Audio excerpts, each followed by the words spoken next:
Good morning. I am Wasim Khan. Last lecture में हम failure curve for software के बारे में डिस्कस करा था। उसका एक लास्ट पॉइंट रह गया था। मैं एग्जांपल दे रहा था कि अगर हम कोई पेन किलर मेडिसिन खाते हैं तो उससे हमारा पेन तो रिलीफ हो जाता है, हमारा दर्द तो चले जाता है, लेकिन उसकी वजह से हमारी बॉडी पर दूसरे साइड इफेक्ट होते हैं। वैसे ही जब कस्टमर की रिक्वायरमेंट आती है हम चेंज तो कर देते हैं और हमारा सॉफ्टवेयर करेक्ट तो हो जाता है, लेकिन उसकी वजह से हमारी कोई दूसरी एरर प्रोड्यूस हो सकती है। इसके बाद हम पढ़ेंगे next component based versus custom built software. Hardware product जो होते हैं वो टिपिकली किसके ऊपर एम्प्लॉय करते हैं? मेनी स्टैंडर्डाइज कंपोनेंट के ऊपर। और सॉफ्टवेयर जो होते हैं हमारे कस्टम बेस्ड होते हैं। आज हमारी इंडस्ट्री जो है धीरे धीरे कंपोनेंट बेस्ड सॉफ्टवेयर की तरफ मूव कर रही है। क्यों मूव कर रही है? क्योंकि जो हमारे सॉफ्टवेयर की कैरेक्टरिस्टिक्स हैं उसको अगर हम समझेंगे तो हमें समझ में आएगा कि सॉफ्टवेयर को हम क्या करते हैं, डेवलप कर रहे हैं, इंजीनियर कर रहे हैं, ना कि मैन्युफैक्चर कर रहे हैं। क्यों? क्योंकि software is not a physical entity, इसलिए इसको मैन्युफैक्चर नहीं करते हैं। इसकी कितनी भी कॉपी बनाओ इसकी कॉस्ट नहीं बढ़ती है। सेकंड जो सॉफ्टवेयर की कैरेक्टरिस्टिक्स है, software does not wear out but it does deteriorate. Software does not wear out का मतलब होता है कुछ समय बाद सॉफ्टवेयर काम करना बंद नहीं करता है, लेकिन इट डज डिटोरिएट। इसका मतलब ये है कि टाइम के साथ कस्टमर की रिक्वायरमेंट चेंज हो जाती है और उन चेंजेस की वजह से हमारे सॉफ्टवेयर में एरर आ सकती है। जो हमारा सॉफ्टवेयर है वो क्या होता है? कस्टम बिल्ट होता है, क्योंकि सॉफ्टवेयर इंडस्ट्रीज किसकी तरफ मूव कर रही है? कंपोनेंट बेस्ड सॉफ्टवेयर डेवलपमेंट की तरफ मूव कर रही है, because of reusability of component के सेम कंपोनेंट को हम उसी सॉफ्टवेयर में या दूसरे सॉफ्टवेयर में यूज कर सकते हैं। नेक्स्ट कैरेक्टरिस्टिक्स है हमारे सॉफ्टवेयर की, सॉफ्टवेयर इज फ्लेक्सिबल। तो सॉफ्टवेयर हमारा क्या होता है? फ्लेक्सिबल होता है। Ability for the solution to adopt to possible और future changes in its requirements.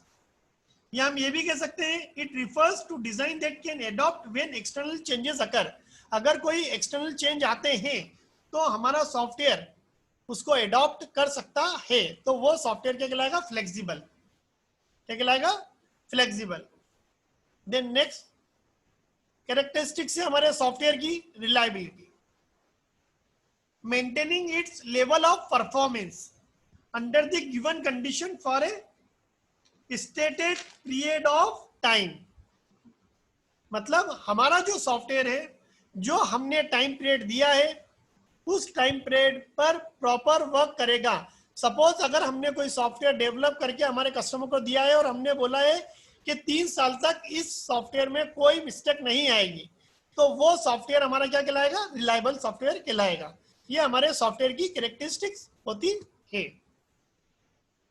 अब changing nature of software, software को हम उसके नेचर के हिसाब से भी नाम देते हैं, जैसे system software, application software, engineering और scientific software, embedded software, product line software, web application software, artificial intelligence software.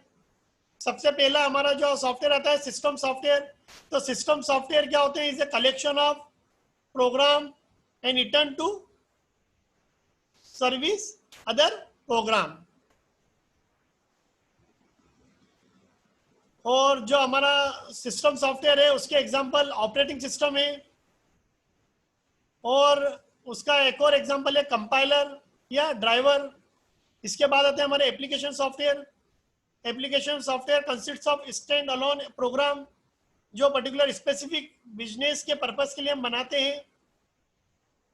Application software के हमारे एग्जांपल हैं जैसे एमएस ऑफिस, एक्रोबैट रीडर। इसके बाद हमारा आता है इंजीनियरिंग एंड साइंटिफिक सॉफ्टवेयर, जो हमारा साइंटिफिक कैलकुलेटर है वो साइंटिफिक सॉफ्टवेयर कहलाएगा। इसका एग्जांपल है कंप्यूटर एडेड डिजाइन सॉफ्टवेयर या सिस्टम सिमुलेटर, ये इंजीनियरिंग और साइंटिफिक सॉफ्टवेयर के अंडर में आते हैं। नेक्स्ट सॉफ्टवेयर है एम्बेडेड सॉफ्टवेयर, जो रीड ऑनली होता है, यूज टू कंट्रोल प्रोडक्ट। इसका एग्जांपल हम ले सकते हैं keyboard control for a microwave oven, जो हमारा माइक्रोवेव हम रन करते हैं उसका जो सॉफ्टवेयर होता है वो एम्बेडेड सॉफ्टवेयर कहलाता है। प्रोडक्ट लाइन सॉफ्टवेयर जैसे word processing, spreadsheet, computer graphics के सॉफ्टवेयर, मल्टीमीडिया के सॉफ्टवेयर, ये सब प्रोडक्ट लाइन सॉफ्टवेयर में आते हैं। जो हमारे वेब एप्लीकेशन के सॉफ्टवेयर होते हैं, जो वेब की एप्लीकेशन को डेवलप करने के लिए यूज किए जाते हैं, जैसे HTML, आर्टिफिशियल इंटेलिजेंस सॉफ्टवेयर, जैसे जो पर्टिकुलर पर्पस के लिए बनाए जाते हैं कॉम्प्लेक्स प्रॉब्लम को सॉल्व करने के लिए, जैसे robot, expert system, gaming player, ये सब आर्टिफिशियल इंटेलिजेंस सॉफ्टवेयर कहलाते हैं। अब ये नेक्स्ट है हमारा सॉफ्टवेयर का इवोल्यूशन के 1974 से लेके अभी तक हमारे सॉफ्टवेयर में क्या क्या इवोल्यूशन हुए हैं, ये हिस्ट्री है जिसके डिटेल में मैं आपको ज़्यादा नहीं जाऊंगा। फिर उसके बाद 1980 में क्या इवोल्यूशन हुए, 1980 में 2 बार इवोल्यूशन हुए, फिर 1996 में हुए, फिर 1996 में हुए। अब जो हमारा सबसे मेन टॉपिक आता है सॉफ्टवेयर मिथ। तो सॉफ्टवेयर मिथ क्या होती है?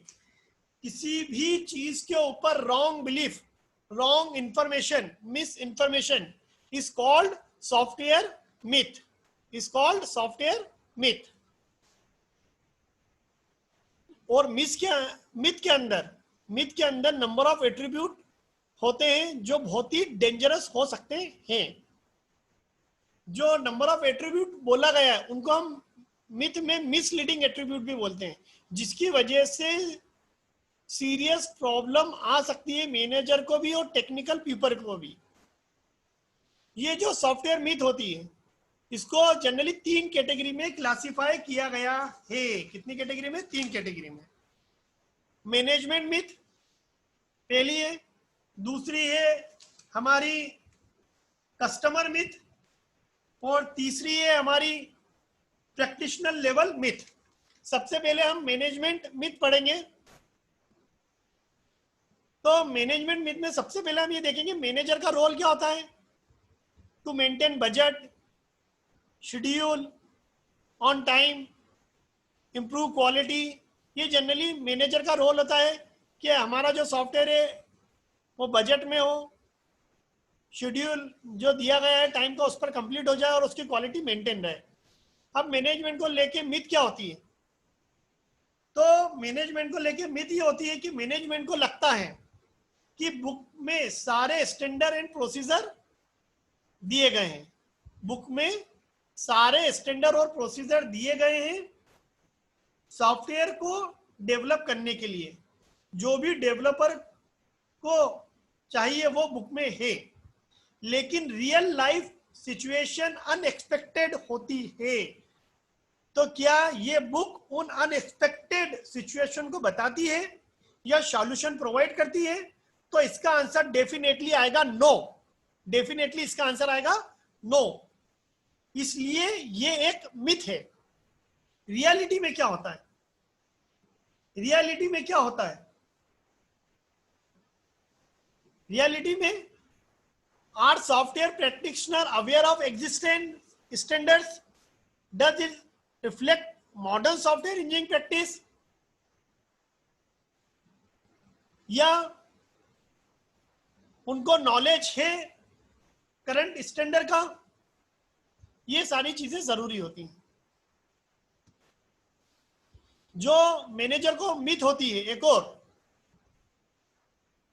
कि नए पीपल को ऐड करके सॉफ्टवेयर डेवलपमेंट फास्ट हो सकता है, लेकिन लेट प्रोजेक्ट डेवलपमेंट में हम अगर लेकिन लेट मैनेजमेंट लेकिन लेट प्रोजेक्ट डेवलपमेंट में हम अगर न्यू पीपल ऐड करेंगे, नए पीपल को ऐड करेंगे, तो हमें पहले उन्हें प्रोजेक्ट की इंफॉर्मेशन देना होगी, उन्हें ट्रेनिंग देना होगी, जिसके लिए टाइम रिक्वायर्ड होगा, जिसके लिए टाइम भी जरूरी है। और टाइम रिक्वायर्ड होगा, इसलिए ये भी एक मिथ है कि हम नंबर ऑफ पीपल को बढ़ा लेंगे तो हमारा सॉफ्टवेयर का डेवलपमेंट फास्ट होगा। ये एक मिथ है, रियल में ऐसा नहीं होता है, क्योंकि people can be added but only in a plan and well coordinated manner. तीसरी मिथ मैनेजमेंट को क्या होती है, हमें अप्रोच को चेंज करने की जरूरत नहीं है, हमें अप्रोच को चेंज करने की जरूरत नहीं है।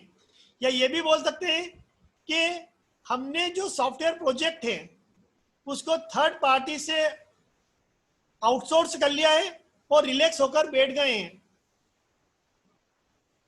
लेकिन ये एक मिथ है कि थर्ड पार्टी से आपने प्रोजेक्ट ले लिया है और रिलैक्स होकर बैठ गए हैं, फिर आप कुछ भी नहीं देख रहे हैं। तो ऑर्गेनाइजेशन को ये समझना होगा कि how to manage, how to control software project internally, because it will invariably struggle when it outsource software project. जब हम बाहर से कोई प्रोजेक्ट खरीदते हैं तो उसको इंटरनली कंट्रोल करना बहुत ही टफ हो जाता है। ये रियल लाइफ सिचुएशन होती है। तो इसलिए टाइम के साथ डेवलपमेंट अप्रोच को चेंज करना जरूरी है, टाइम के साथ डेवलपमेंट अप्रोच को चेंज करना जरूरी है। अब जो हमारी सेकंड टाइप थी मिथ की, वो थी कस्टमर मिथ।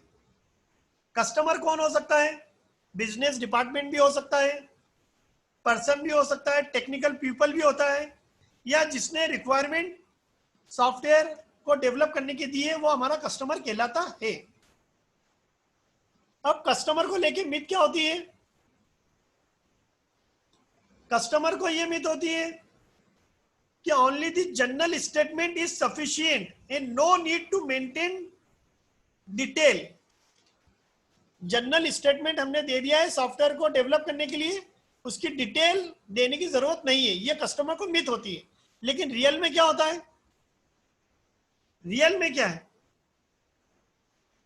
रियलिटी ये है कि प्रोजेक्ट को समझने के लिए, उसकी फंक्शनलिटी को समझने के लिए डिटेल भी जरूरी है। इसके लिए कस्टमर और डेवलपर की फ्रीक्वेंट